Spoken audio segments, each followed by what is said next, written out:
Hi, Pauline. Hi. It's good to see you. You too. I'm always reminded that we're on opposite sides of the world by our clothing. Yes, right. I've got a cashmere sweater on here. Yeah. Very, very unexpectedly cool today. We even actually have a fire going in the fireplace. Well, I was reading that there's some form of cold front that's forcing really, really cold temperatures into Australia. Yeah, so you're more knowledgeable about it than I am. I'm just experiencing it. Right. Wondering what the heck? So we've got rain coming through, which is really nice. And I don't mind the cool weather at all. Mm. I actually like it. So it's nice. Oh, Mm. oh.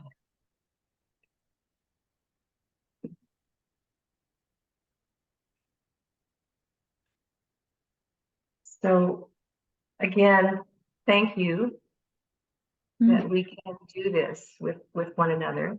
Yes. Yeah. Thank And you. yeah.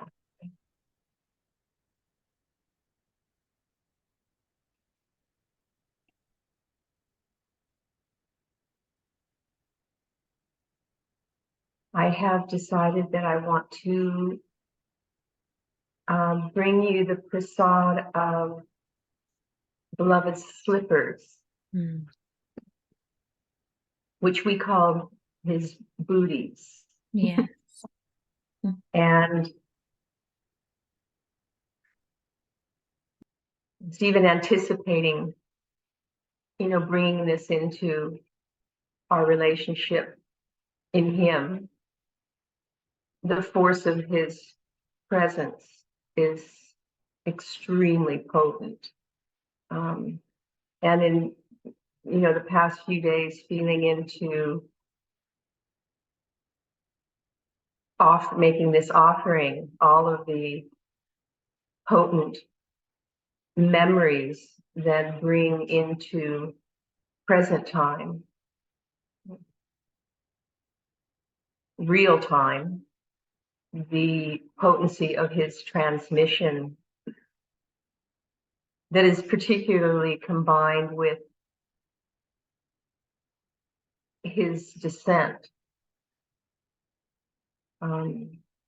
which is how I feel the relationship to his feet that are in the slippers that I'll show you. And these were gifts that were given from the slippers on his feet.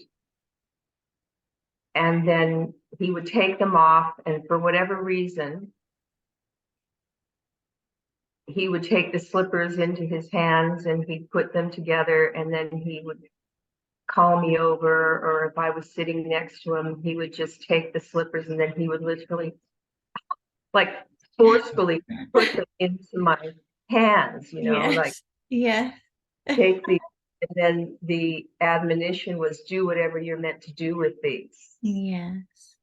So these particular slippers, it was like, it wasn't wash these, or it wasn't put these back in my drawer, or send them to the archives. They were a direct gift of do whatever you're supposed to do with these.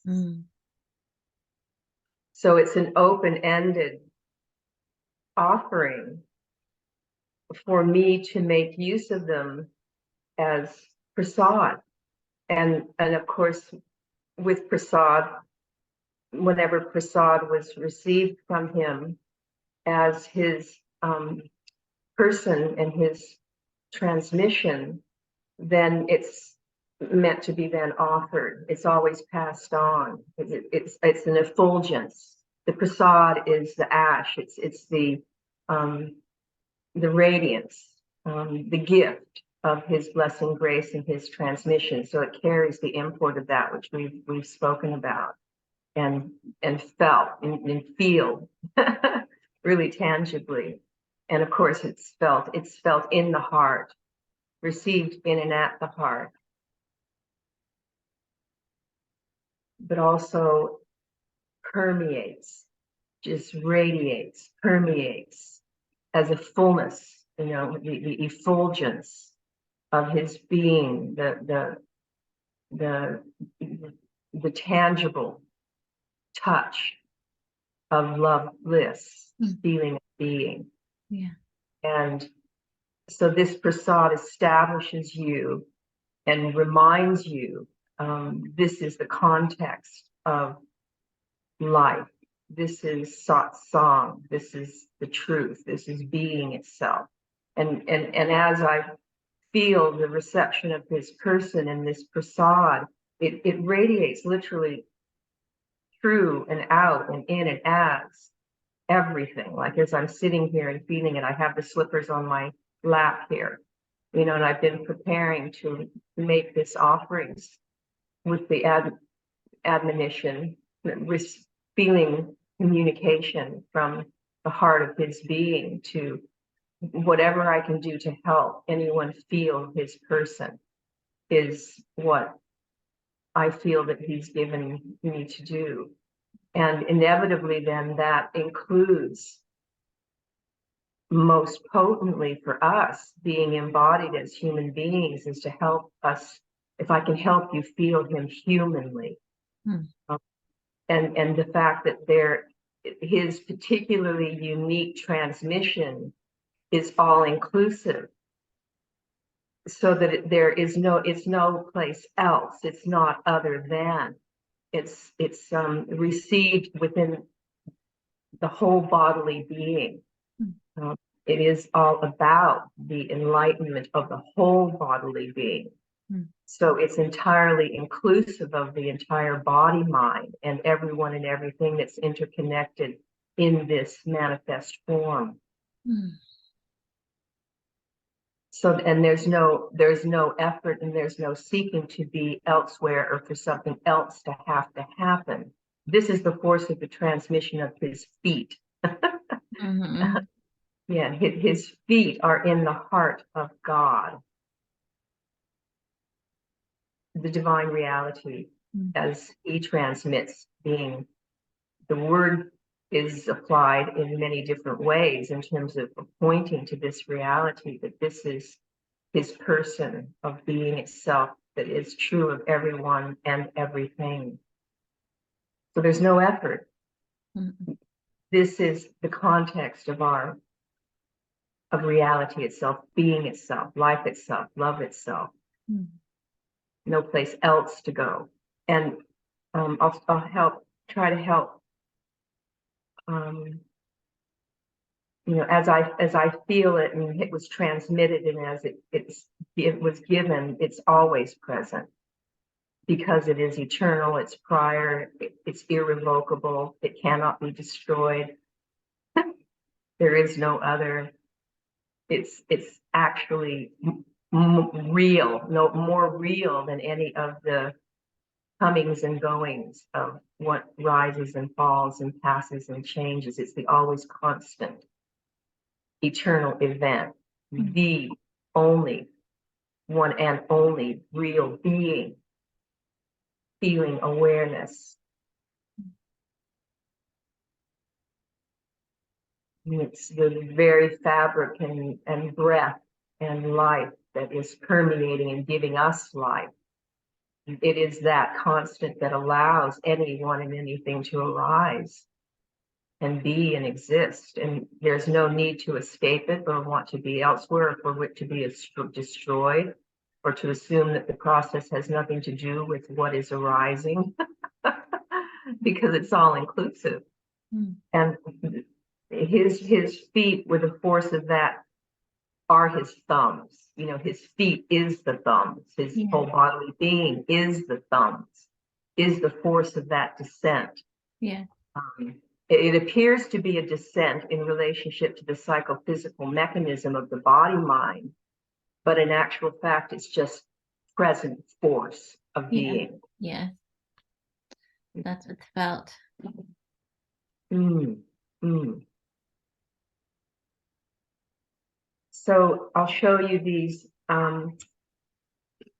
Actually, Adi Da gave me 3 of these pairs of slippers, and I have passed 2 of them on as Prasad, and then I've kept this pair for myself. And as you know, in gratitude for your relationship and process with Beloved, I'm so happy that I could pass a pair on to you. Well, it was, so I wanna express something that I don't know that I've expressed to you about that, which is from very early on, I have always comprehended, or well, from the point at which that 1.1 retreat happened in 2002 at Dalavananda Mahal, my letter to Ruchira Dhammakwanda Sukapur about what my recognition was about what was happening was, and it was in the context of a service that I was doing it within the global ashram. Beloved was giving lots of notes regarding the establishment of global ashram for the entire global population of devotees, meaning the establishment of divine domain that could be made accessible anywhere for all beings. And there was extensive notes that he was giving about how it should look, how it should feel, the qualities of it, obviously the function of it daily within the lives of devotees by extending directly from him to wherever they might be, because he recognized not all devotees live in and around sanctuaries. So he was wanting to establish a virtual space in which to create that possibility for all devotees. And so it was in the context of this reception of him spiritually at Dalavananda Mahal that I recognized the necessity, wherever anyone is at any point in time, to establish divine domain. And it started to become increasingly clear over time what the esoteric elements were that he would give any given region, for example, as a way of acknowledging that, to empower it. And we were talking about sacred empowerment. Well, that was his way of empowering those sacred places, and typically what would be sent to those places are padukas. Yes. So I understood this, and over the course of my sadhana, I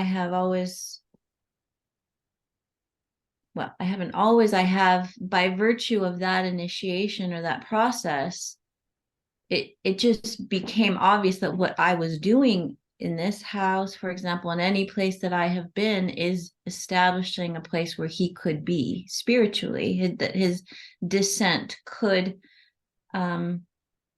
manifest most fully, and that it would simply, and it wasn't a search, it was an entirely searchless thing that was happening, that I noticed was happening, because it was always happening from the inside, and then slowly it would start to go out further and further and further, and it was just kind of like a process of Shadana Puja, for example, but also there was real invocation that was happening, but then noticing that he was just present spiritually. I'd be watching a movie with my father, for example, and it was literally like Beloved was in the room with us, and we were having his darshan. My father may not have consciously been aware of that, but I was noticing that Beloved was, absolutely present.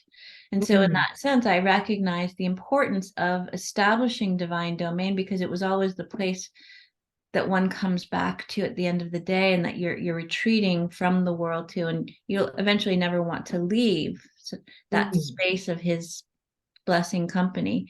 So, it registered to me at some point the import of his padukas within the context of the establishment of divine domain spaces, temple spaces. but it wasn't ever anything that I had sought. So to mm, receive this gift from you, like mm, out of nowhere, mm, was such a profound mm, gift that I mm, felt was mm, entirely given, you mm, know, direct, mm. almost directly from him, and in It was, conjunction with you for whatever your reasons, and mm, in the context of your history with him as an mm, empowered priestess, mm, mm, extending that. mm. It was just something that, and it happened spontaneously, as I recall. I mean, it wasn't like, you know, Yeah, you yeah, and I have we've gone through some things, and it's not always necessarily like, you know, we're not social with one another, right? The mm, entire mm, context of our coming together is beloved. So we will go into the process, and we don't mince our words. So mm. in spite of all of that, you're sending me these padukas, and I'm like, you know what I Yeah. mean? It was just one of those Mm, things where I really felt deeply, deeply mm, grateful mm, to be mm, able to have that gift of acknowledgement. And obviously, I recognize I'm the caretakers of these padukas for a period of time. mm, mm, mm, Um, so mm, thank you. I just wanted to mm, express all of that within the greater mm, mm, process of comprehension of mm. the significance of his feet, Yeah, his yes. blessing feet, and such items that have touched his feet, His body. Yes, yes. bodies in that way. Yes. Yes, so the ones that I sent to you, um, he wore a lot, Mm. so it's like they are, and I never washed them afterwards, they are, and I would imagine when you would smell them, I it's smelled them, yes. Fiji, you can feel, and it's got the whole sense of, yeah, it's imbued, they're imbued, Mm. um, with his skin, with his sweat, with his, the feeling of his person and his body, and then obviously empowered by the feeling of his being, which is what we recognize, intuitively at heart. And then, as you say, we make room then, the sacred puja of making room to serve rightly, to accommodate, and to be able to have them be established as an empowerment of that reminds us of the very context of our being and existence and of life. So even if however they're set apart and sacredly served, they are always there as the icon or the reminder, the threshold form within which we understand then and yield into and surrender into the divine domain. Mm. As you're describing, the divine domain is recognized, and that's what we're acknowledging by making right use of this prasad.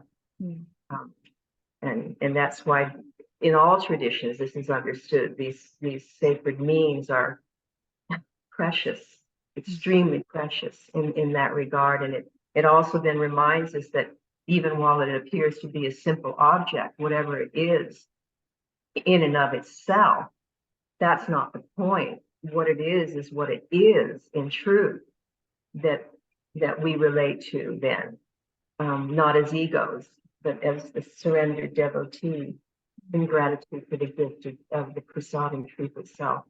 And I wanted to say that I really appreciate what you just expressed, because when and yes, we have been through a lot together, and it's as what you would imagine for anybody, anyone in relationship to anything, but most specifically when you have two individuals who are very passionately heart impulse to realization, and in relationship to beloved, as you and I came together, completely different histories, very different time frames, and your history, my history, as our own individual lives, even before we came to beloved, whatever our deeper personalities are, is yeah, no, we went through a lot to get to feel, where can we live and serve and be with one another in a heart trust, Mm. of the integrity of what it is that we recognize and are impulse towards. I mean, that we went through a lot, and it wasn't easy at times, and all of the ups and downs of it. But I have to confess that when I began to feel your process and coming intimately around, beloved, as you did, my heart broke in the feeling of what it was for you personally to have to feel into, and the trial, the beauty, the love, the mystery in it, the unexpected fact that it happened, and and all the details around the play of it.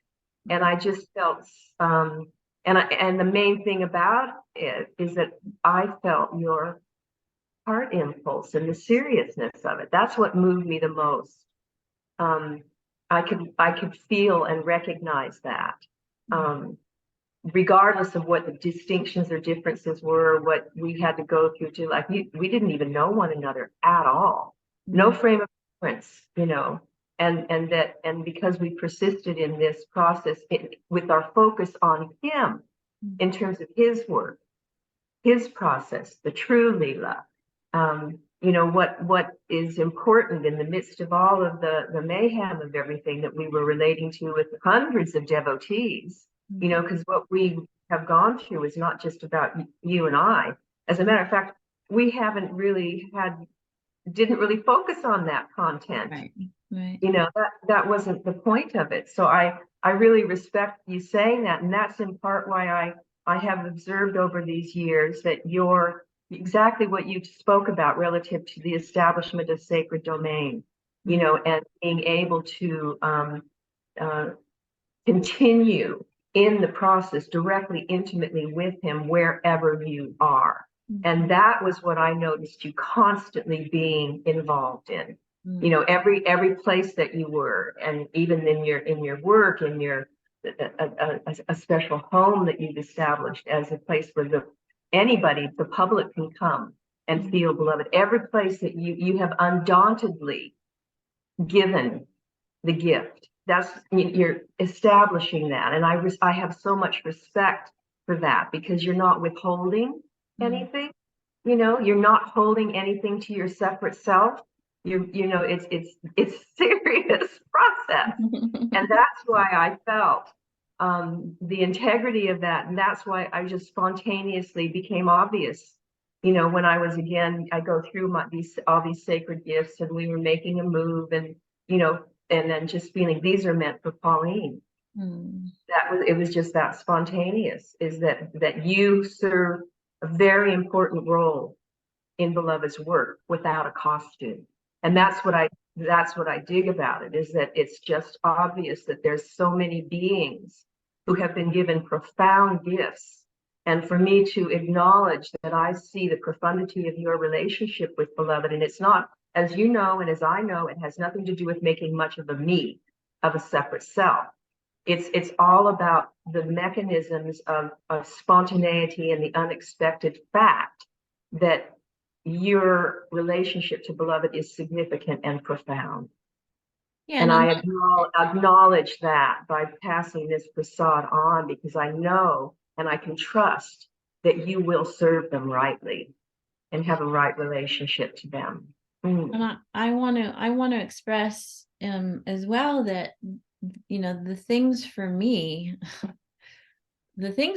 that I kept acknowledging about you is that I would feel Beloved's Hridaya Shakti, like right before I would receive an email from you, or there's like all these psychophysical things where you would somehow appear in the psychophysics of things without knowing anything about what's going on with, we'll take days, weeks, sometimes even months, we wouldn't speak with one another, but there would be these kind of coincidings where you would appear and express something that would coincide so profoundly with something, the subjective level of the process in relationship to Beloved, so much so that that it was not even fathomable how these kind of, interior, exterior coincidings were, like, it was just happening in conscious to the point where I said out loud to my intimate, that woman is so deeply combined with Adi Da. Yes. You know what I Yeah. mean? Yeah. And it's like, I feel the same way about Ruchira Nadikanta. I feel the same way about Ruchira Kondra Sukapur. I understand, like, I have nothing but love and respect. I don't have a relationship with those women anymore. So for me to have any form of relationship with anything that is really deeply in that root process with beloved, that's validating and corroborating that level of process is so profoundly valuable, because you don't get that in general. You get something relatively superficial and, appear otherwise, but it's not at that subjective. I was just feeling this morning that for every,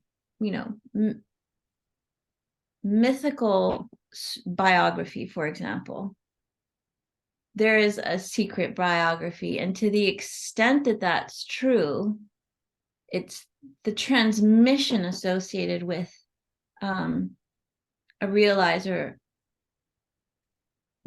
especially beloved, the context in which realization is transmitted, it completely bypasses the mind, language, all AI, for the AI capacity that beings have.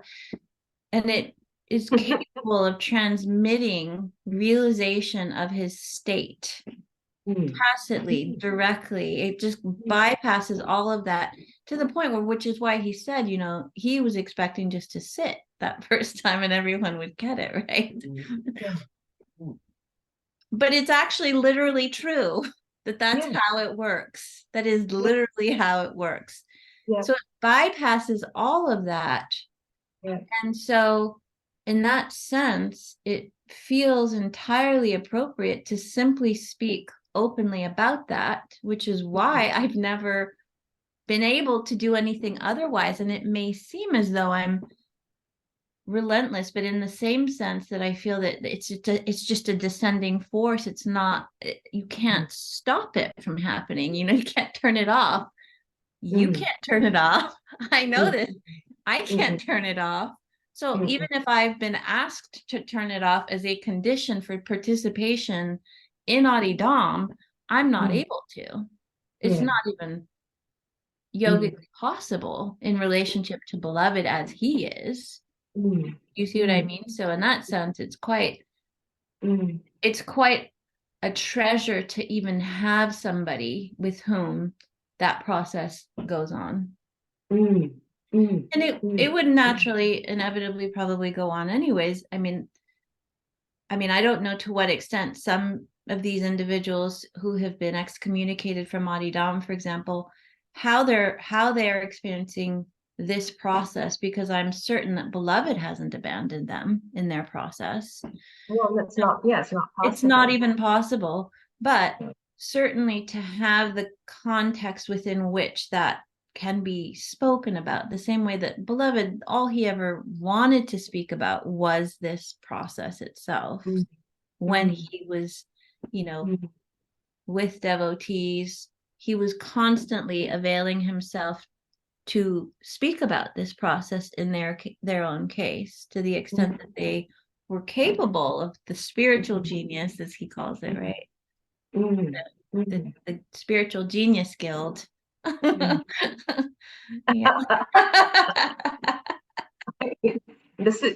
super physics of it. Right. Well, it's an unfathomable mystery in this regard, in terms of how these conjunctions occur, and as he speaks about in his own process. It's not arbitrary in the sense of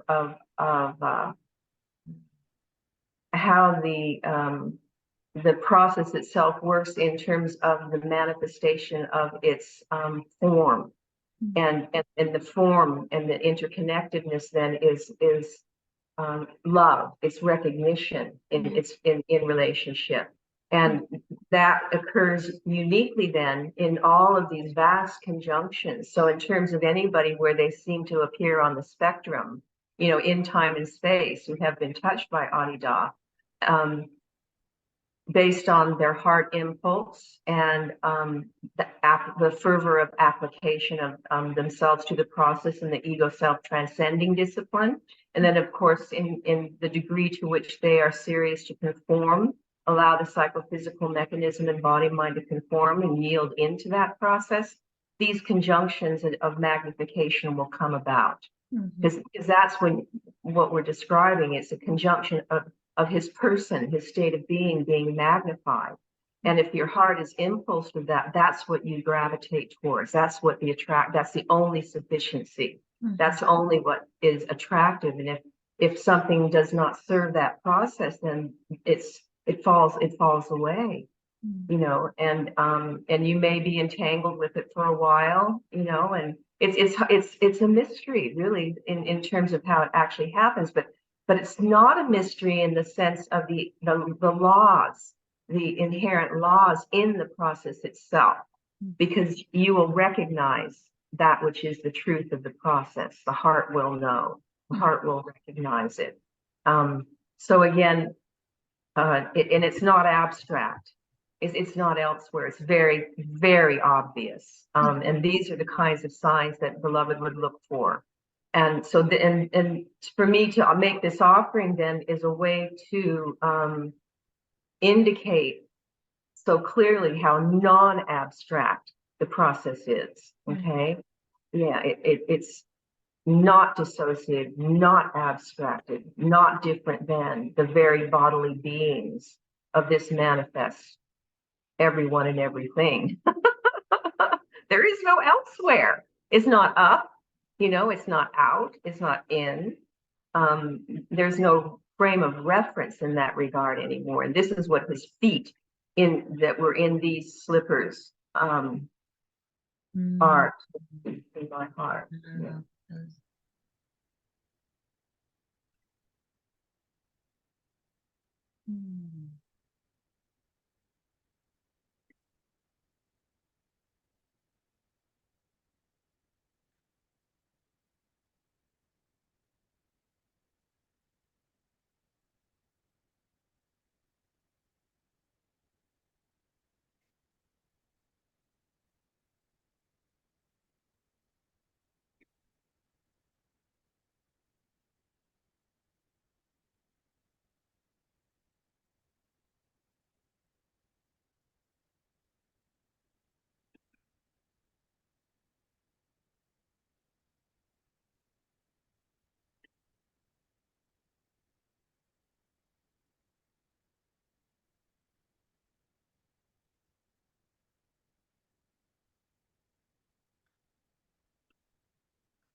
So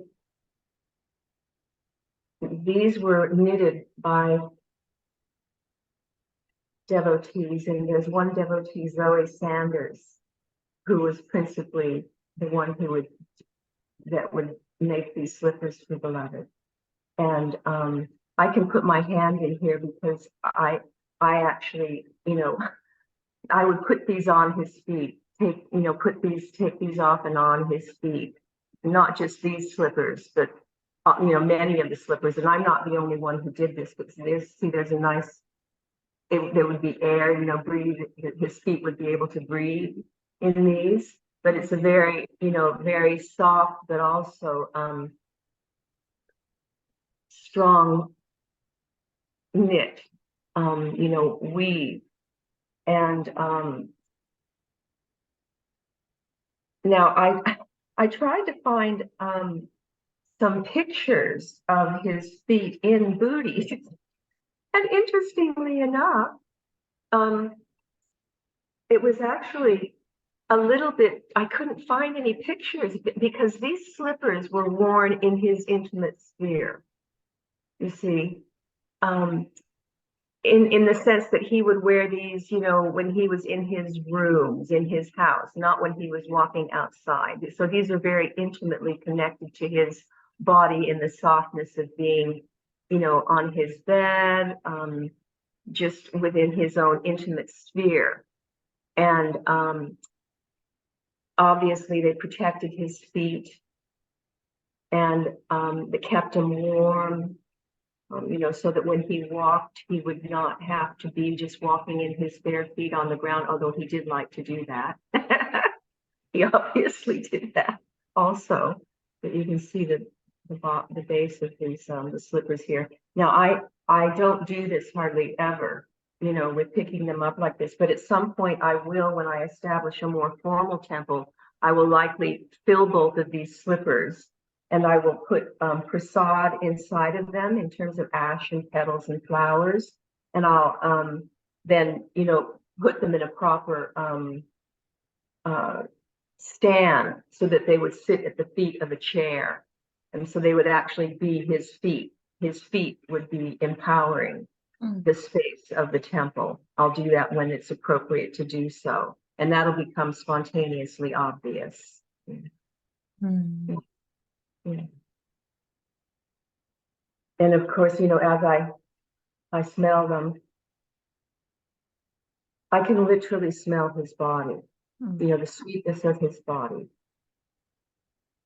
And immediately remember the spaces and the places of his room, even the scent. And I have a very strong olfactory sense. Yes. So, and so that the whole feeling of his person permeates in terms of the sweetness of it. And then the freshness, the wisp of it. There's also the sense of the fire of it. There's also, I can hear the laughter.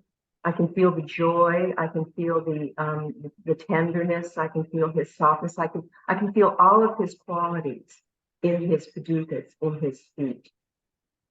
And also what I really feel strongly, and I don't know how to, I hope I can describe this effectively, is that his feet were extremely strong. And I'll have an image here, and devotees will have seen his feet in darshan, but the force coming through his feet that you can see here. Let me see if I can get that little light up there. But you see, you can see the force coming out of his feet here.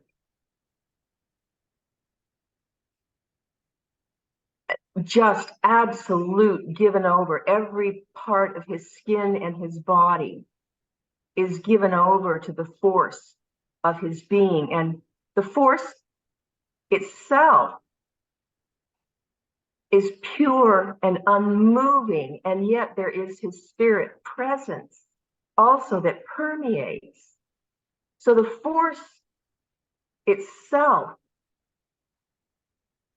it has a spirit, love, bliss, spirit aspect to it, but then it is just present, merely simply present. So you can see the structural force of his being and energy, but it's also very stable. Like the foundation is so firm. And when there is the descent of his presence and person into what appears to be a structure of the body mind, it literally transcends the structure itself so that it dissolves all sense of form. Yes. And you can see the force of that in the way that his feet are splayed, and they are in the mudra of his bright person, in the sense that yes, there are feet there, but they aren't really feet anymore, in and of themselves. They're just the force of being.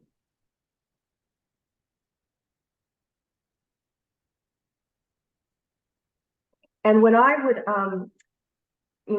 in part of my principal service was to serve his body. And so on being on his body, obviously then I was touching his feet a lot. I was massaging his feet a lot.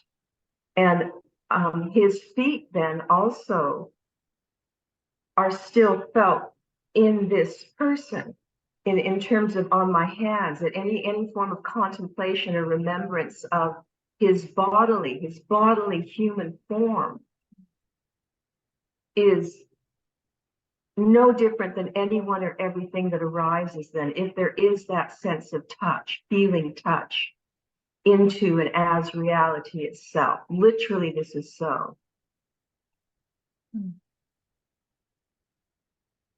Because the presence of his being is the establishment of the foundation sensitivity to truth itself, the context within which everyone and everything is arising, and it's a force of being itself.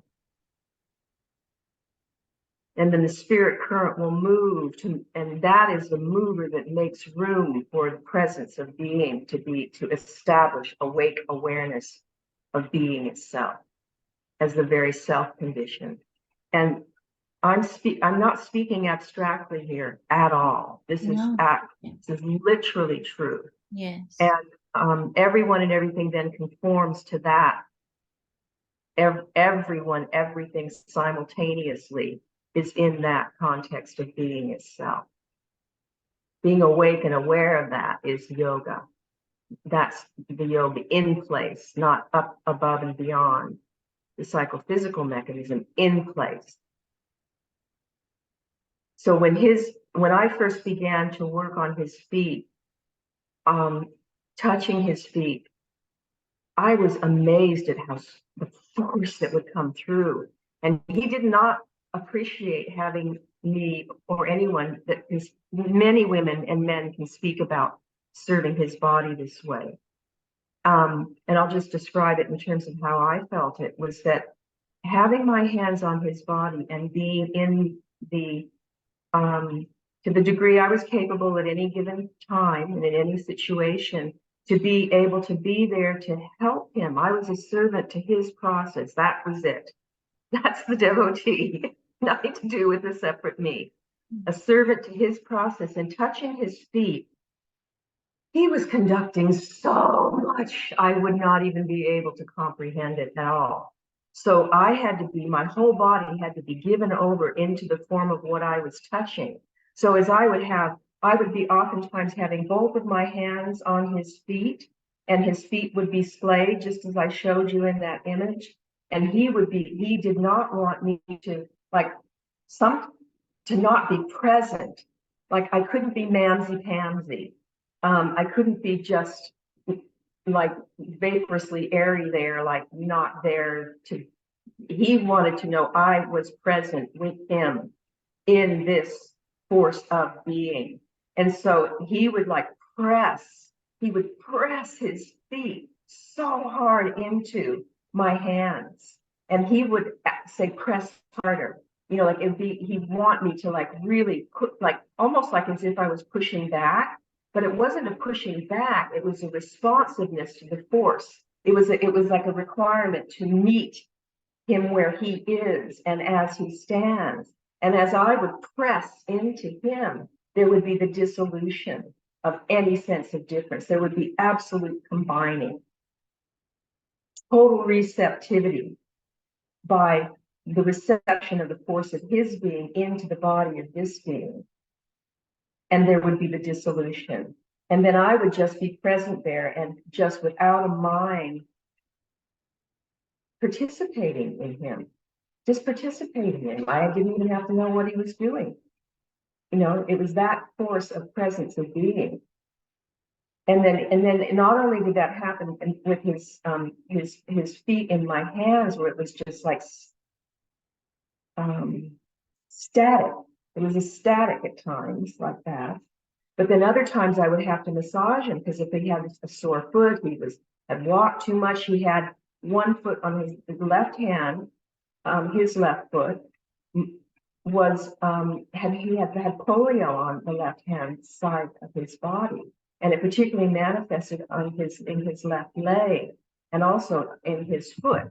And as you can see here, you can see the distinction between his right foot and his left foot, and you can see that his left foot looks a bit more delicate and not as, you can see that the right foot is it's larger actually in physical form, but they actually felt different too.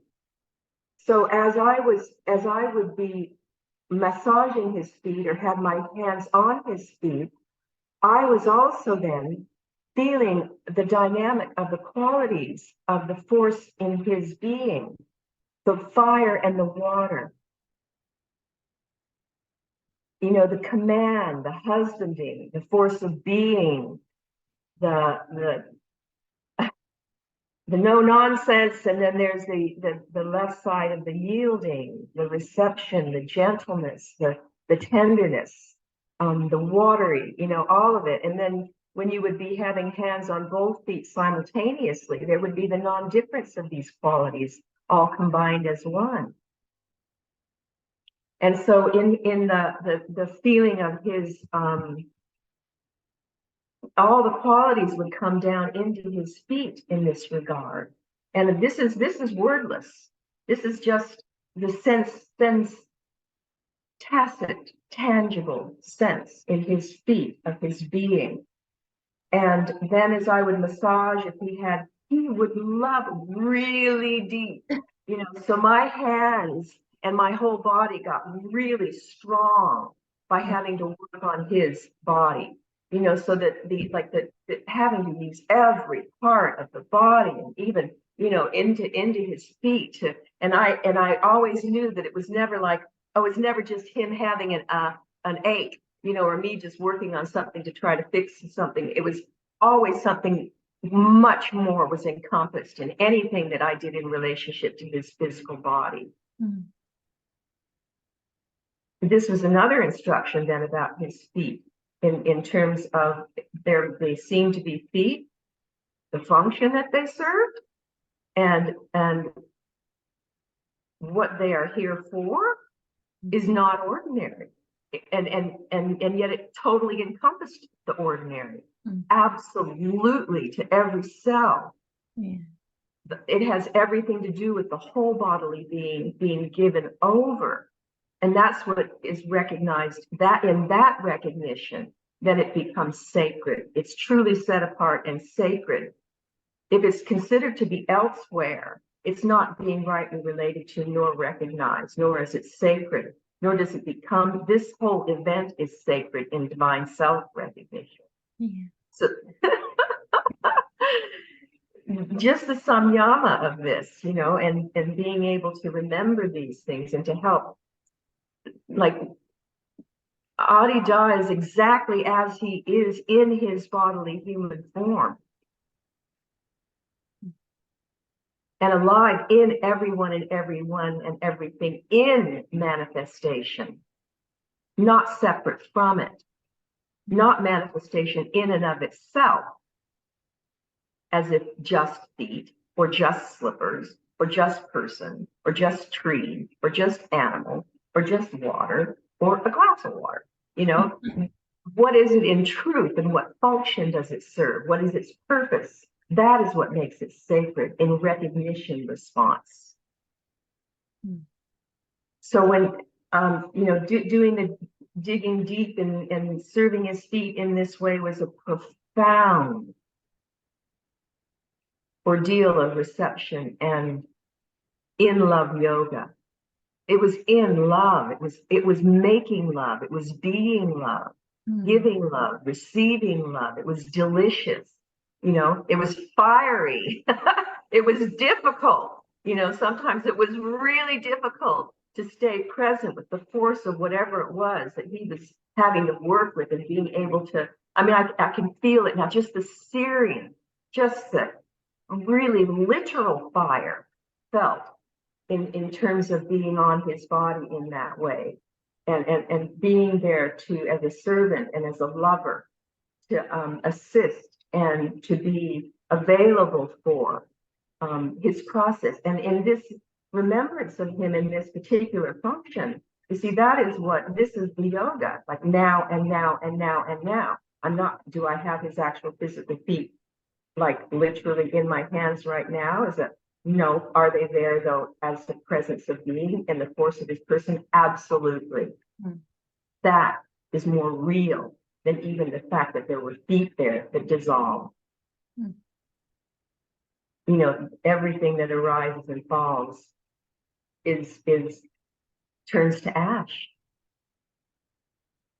But the presence is constant and being is constant. So that's the instruction, that's the gift, the prasad, in this particular form of the contemplation of the Guru's feet, of his feet. And of course, devotees have always seen the manner in which his feet have been served.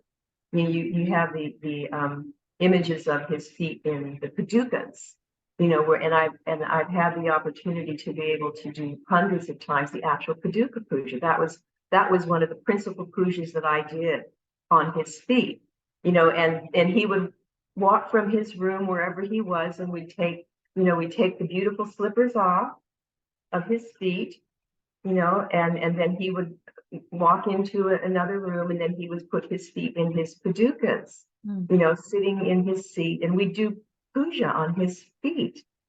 And again, the same thing, even touching the top of his feet, touching his toes, anointing his toes, putting oil on his feet, pouring the water over his feet. It's all an extension of his presence that is coming down and flowing out and being as prasad, the radiance of his being is given over and permeates, literally does. It's not a ritual.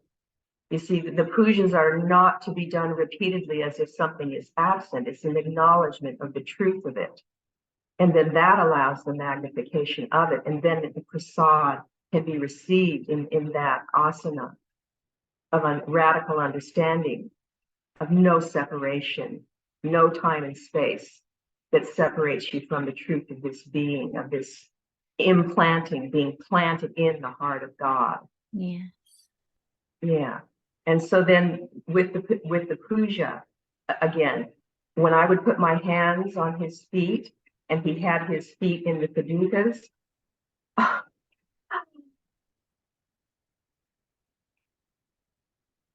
beyond numbers, beyond infinity force of the penetration of the magnetism of descent into those padukas and permeating. Like the force was so strong that I was riveted. I'd put my hands on his feet and there would be this force of riveting that would come through.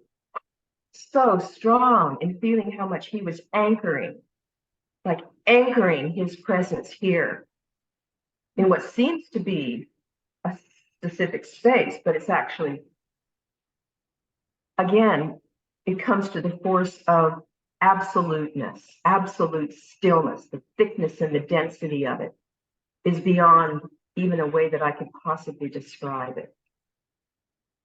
But I would have visions oftentimes of his, literally going through the earth, literally going through the earth. And I could feel people's faces, places, cultures, everything just being absolutely imbued with the force of the divine presence. Well, I can attest to that. I can absolutely attest to that, because being out in a grocery store, I would know he is granting darshan right now, and everyone in the store was receiving his blessing.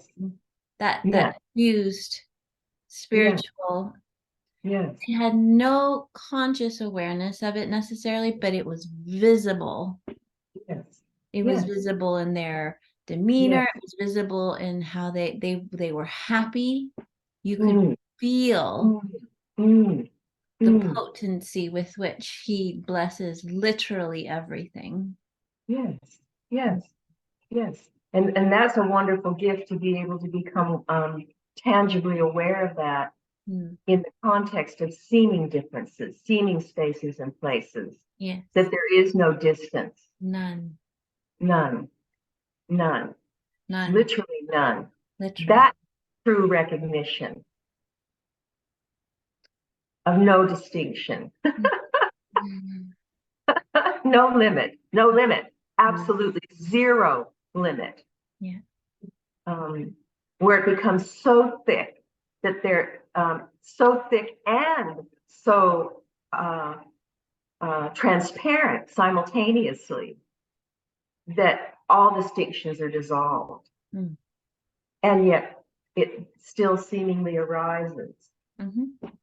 And so then his feet then in the midst of that, then there would be another quality then that as soon as he would lift his feet,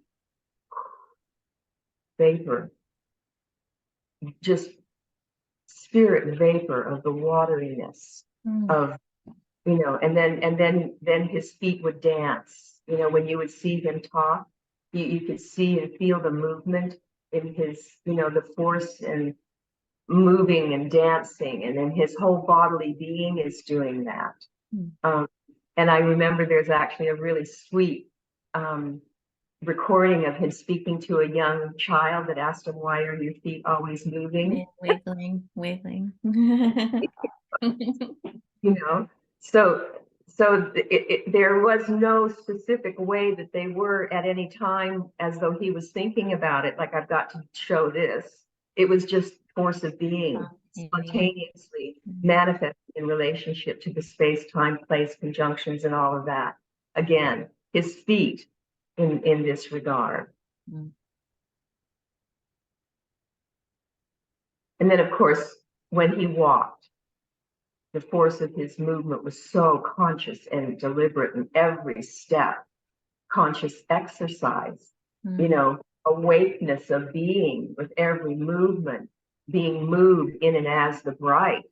And this is where you feel, to say that this is where through his body and the absolute synchronicity with his person and his presence is where trust came into being, because it brought it all the way down at every level of the being. And this is what also then allowed, without resistance, the samadhi of the thumbs. Yeah. Because the whole physical body, psychophysically, in trust of the process, is yielded through attraction over into only that which being itself accomplishes through the reception of his love bliss. And the ego act as mind and body as a seeming separate self through the functions of desires or thoughts or needs or whatever doesn't accomplish that, and obstructs the process. So if attention goes to that, then his force of presence and being cannot move. It's actually obstructed. And this was also reflected in serving his body. Did he let me know that? That when I was present there and was distracted and wasn't fully able to be there on his body, literally, physically, in whatever way was required, that was reflected to me really clearly when it wasn't it. This is not it. So the discrimination came through bodily. And this is why it's so important for devotees to understand that it has to be bodily in relationship to life and to one another. In order for the samadhi of the thumbs, for the descent, the force of his implant, to come fully down and all the way through and around, and in spherical, all-encompassing, the body is dissolved in that and becomes one with everyone and everything in that dissolution. The physical body, literally at a cellular level, is given over. So it's not like going inward or going upward or going somewhere else. The actual, tangible, physical being has to be given over fully in order for the process to advance and to mature, to allow the movement of the spirit of his being to draw attention prior, so that there's the awakening into the consciousness domain, and all of this is related to in that recognition, everyone and everything, non-differently. This is literally so. And in his feet again and every part of his body was always communicating this indirect physical relationship to everyone and everything, psychophysically, literally. And then inclusive of mind, no matter what was arising at the physical level, the emotional level, the mental level, the higher levels, all of that, no matter what was arising, the force of being and the spirit presence and love bliss was always establishing in you, in the heart itself, as the place of being and awakeness. This is the force of his feet, and then his whole body. And then also the way that you would feel, I would feel this at times, and many can speak about this, is that I didn't just have his feet in my hands. I had his feet at times, my feet touching the bottom of his feet, like pressing in from feet to feet, you know? So it's like from every direction of the body, you would get this transmission coming in. I would oftentimes get his feet on my head, you know, because as we would like with, at times it was just a dance, a complete dance of men and women around him. You know, sometimes we would be dancing and then we would, you know, fall over. We'd be on a big bed together. We'd be on the beach together. We'd be in the water together. I mean, every place that you could imagine, we danced with him. And, you know, children, adults, wherever, in the pools, you know, where you would find that his foot was suddenly on your chest or on your back, or, you know, you would get the force of his feet and his body then pressing in, you know, and that was a key instruction relative to the non-abstraction of the nature of this process. It's with the breath, it's with the sweat, it's with the tears, it's with the blood, it's with the skin, it's with the dirt, it's with the air, it's with the water. It's every element participates in this puja of being fully given over, open for the establishment of the awakening of the divine position, the divine self position. And that's the context within which we live, literally. So the sacred domains, this is a true priest and a true yogi, yogini, animals, you know, are aware of this tangible da, om, ma, da, full presence, no limitations. And then specifically what is so important is about the treasures, is that because as this is a treasure, this is his form, you know, and thousands of people have gifts like this. And of course, they're most potently magnified in his sanctuaries as one of his primary treasures. You know, and so the more access that devotees can have, and the more the Leela is told and tangibly expressed in relationship, then there is the immediate magnification of this. Of the being, awakeness in the being, which dissolves the sense of separation. That's the process. Everything else is entirely secondary to that. And if this isn't the foundation understanding within which the process is conducted, then it's not going to happen with integrity and authenticity, because it's only the divine context that in which and as which the power of which the process is accomplished.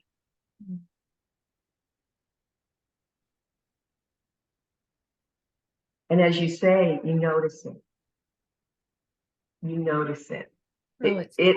Notice. It's impossible not to notice it. Yeah. Well, that's what the ego act does. Yeah. That's what the ego act is the not noticing.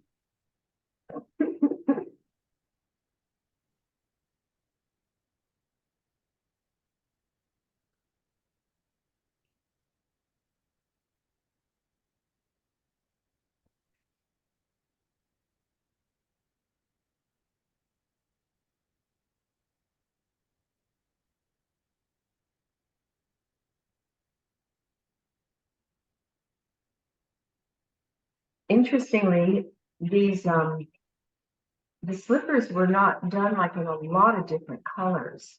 Like they were mainly the orange and the indigo. Um,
mm.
Mm.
Mm.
My form is love. My form is love. My form is love. Mm. Hearing my form is love. Mm. Mm. My form is love. Mm.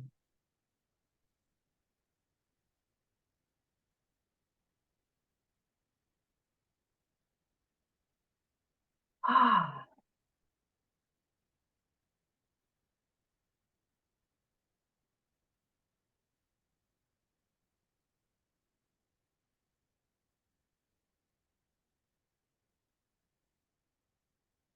So probably, I guess there's not much more to be said for right now. Thank you. Thank you, Polly. Thank you. you.